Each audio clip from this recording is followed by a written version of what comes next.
जी दोस्तों, इस वीडियो में हम देखते हैं कि किस तरीके से हम डेटा को डिलीट करते हैं।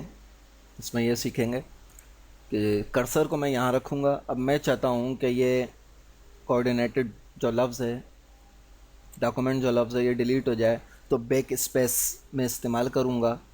बैक स्पेस का बटन कीबोर्ड से, तो बैक स्पेस जो है वो पीछे की तरफ मिटाएगा।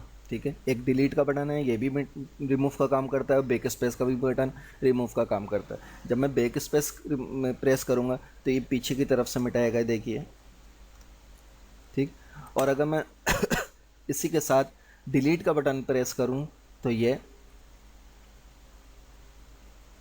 फॉरवर्ड आगे से मिटा रहा है। ठीक है, अच्छा।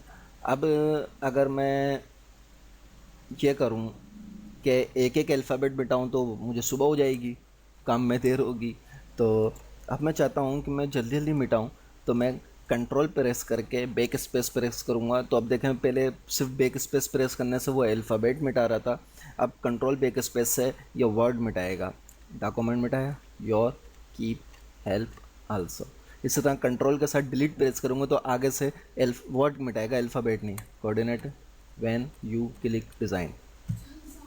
ठीक है जी दोस्तों, पिछली वीडियो में हम सिलेक्शन सीख चुके हैं कि सिलेक्शन कैसे होती है, लाइन की, पैराग्राफ की, वर्ड की। तो सिलेक्ट करके हम उसको डिलीट कर सकते हैं। या थोड़ा सा दोबारा ले लूँ, इस पर डबल क्लिक करा, डिलीट का बटन प्रेस करूँ या बैक स्पेस, सेम बात है, ये डिलीट हो गया।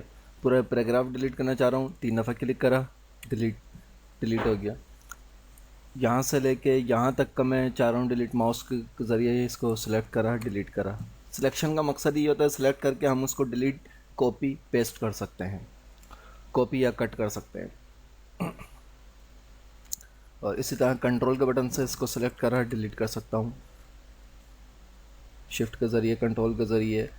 ठीक है, या ये ऑल्टर F8 के ज़रिए इसको डिलीट कर